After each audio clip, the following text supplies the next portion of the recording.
Major Ali Shah हमारे साथ ज्यादा जानकारी के लिए जुड़ गए हैं। मेजर अली शाह, आपसे समझना चाहेंगे क्योंकि बड़ी संख्या में किस तरह से लोग सड़कों पर हैं, लोगों का गुस्सा है। गुस्सा यही है कि आखिरकार गोटबाया राजपक्षे को भागने कैसे दिया। इसमें कहा जा सकता है कि वहां का पूरा सरकारी अमला इन्वॉल्व था।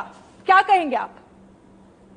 बिल्कुल, मैं आपकी बात से पूरी तरह सहमत हूं। इसमें सरकार ही इन्वॉल्व थी और ये सरकार का एक पूरा करा कराया है। जब आप देख रहे हैं कि जनता गुस्सा है, आवाम वहां की भड़की हुई है, वो परेशान है, वो दुखी है आपसे, बजाय उनके जलों पे दवाई छिड़कना, आप उनके जले पे नमक छिड़क देते हैं और आप भाग जाते हैं, देश से भगोड़े हो जाते हैं। तो क्या एग्जाम्पल आप सेट कर रहे हैं? बिल्कुल। मैं आपको एक बात, 2003 में इनको जो गोटबाया राजपक्षे हैं, इनको अमेरिका की सिटीजनशिप मिली थी 2003 से 2005।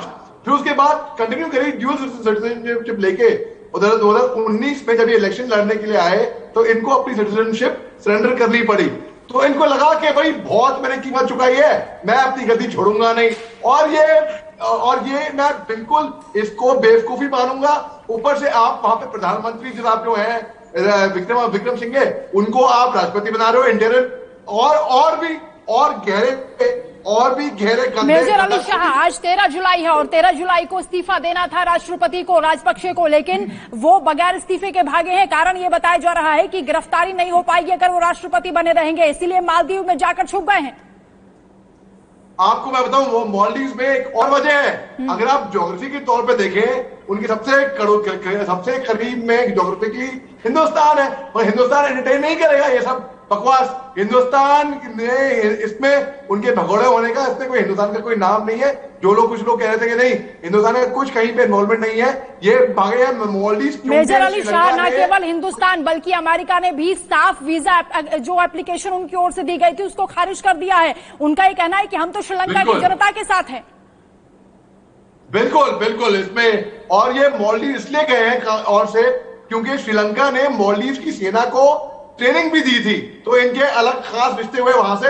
अब मालदीव पहुंचने के बावजूद भी इनको जहाज से बाहर आने की अनुमति नहीं थी।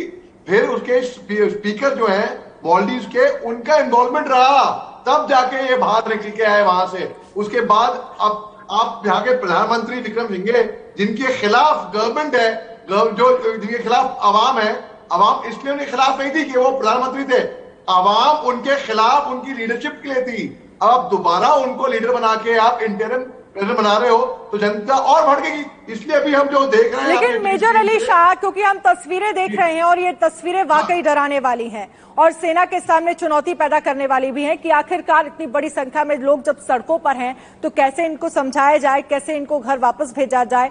चाहे संसद भवन हो, चाहे राष्ट्रपति भवन हो और चाहे प्रधानमंत्री आवास, हर जगह प्रदर्शनकारी मौजूद है। नहीं, सरकार जो है वो समझाने का काम ही नहीं कर रही ना। वहां की सरकार तो इनको और भड़काने का काम कर रही है। वो वैसे ही भड़के हुए थे और कुछ चंद महीने, ये नहीं कि वो रात रात आए हैं, कुछ चंद महीनों से वो भड़के हुए थे, हड़ताल में थे, प्रोटेस्ट कर रहे थे, प्रदर्शनकारी थे। उसके बाद वो और भड़के, और वो जब वो भगोड़े हुए तब वो और भड़के।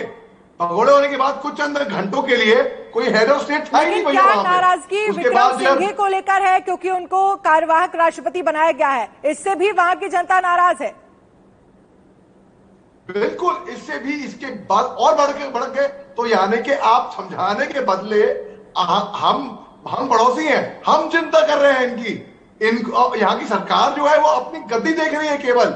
और राजपक्षा की जो सरकार थी वो चीन के बहुत ही फेवर में थी, चीन के बहुत पक्ष में थी। अब आप मेजर अली शाह, लेकिन सवाल यह उठता है कि जब इस प्रदर्शनकारियों का कोई लीडर ही नहीं है तो किससे बात की जाए, किससे अपील की जाए? जो नेशनल टेलीविजन पर भी प्रदर्शनकारी लाइव टेलीकास्ट में आ गए थे, वो अपना संबोधन शुरू कर रहे थे, उसके बाद टेलीविजन को भी बंद कर दिया गया है। तो अब कैसे सरकार के सामने बात रखी जाएगी, कैसे जनता की बात को सरकार समझेगी? जनता को नहीं समझना है, सरकार को यहाँ पे समझना होगा जनता की बात, क्योंकि वही जनता उनकी सरकार को पावर में लेके आई थी, गद्दी पे लेके आई थी। और लेकिन सरकार की तरफ से क्या इस तरह की कोई कवायद की जा रही है? इस तरह की कवायद होती हुई नजर नहीं आ रही है। इमरजेंसी वहां पर लगा दी गई है, सेना को सारी जिम्मेदारियां दे दी गई हैं, लेकिन कैसे इतनी बड़ी संख्या में लोग हैं जिनको समझाया जाए? आप ये बताइए कि सेना तो ठीक है, सेना तो क्योंकि सरकार की बात मानेगी, मगर जैसे कि सेना ने मना कर दिया था कि हम प्रोटेस्टर पे फायरिंग नहीं करेंगे, वो जाके प्रोटेस्टर में शामिल हो गए थे। उसी तरीके से अभी आप कह रहे हैं कि वो सेना के जहाज में गए क्योंकि उनको पालन तो करना था आज्ञा का, हुक्म था, और सेना में हुक्म का पालन करते ही हैं एज गुड सोल्जर्स। अब आप देखिए, जब आप विक्रम सिंघे को आप इंटरिम प्रेसिडेंट बना दोगे तो इसमें स्थिति और बिगड़ने वाली है। अभी तो फिर तो खेल शुरू हुआ है, तो ये बोलूंगा खेल अब तक जो बिगड़ा हुआ था हमको लगा बहुत बुरी हालत है। अब विक्रम सिंघे के आने के बाद तो खेल तो अब शुरू होएगा। मेजर अली शाह, क्योंकि ये कहा गया है प्रदर्शनकारियों की गिरफ्तारी की जाए, उनको अरेस्ट किया जाए अगर किसी तरह से हालात बिगड़ते हैं, यानी पूरी चुनौती सेना के सामने है। आपातकाल भी घोषित कर दिया गया है। आपको लगता है कि किसी तरीके से कोई सुधार होने की उम्मीद है, कोई गुंजाइश बाकी है? मेरे को कुछ घंटों पहले उम्मीद बहुत अच्छी थी, उम्मीद जबरदस्त थी। इन्होंने अपने पांव पे और गहरा कुल्हाड़ा मार दिया, विक्रम सिंघे को अपॉइंट कर दिया। वो के देखिए, पहले इनका आर्टिकल 40 है constitution of Sri Lanka. Article 40 of the constitution of Sri Lanka कहता है कि अगर जब राष्ट्रपति नहीं है तो उसका प्रोसीजर क्या है, एक प्रोसीजर था, यानी कि 30 दिन के लिए। ठीक है मेजर अली शाह, तमाम जानकारी के लिए बहुत बहुत शुक्रिया। आप बने रहिए हमारे साथ, आगे भी आपसे चर्चा करेंगे।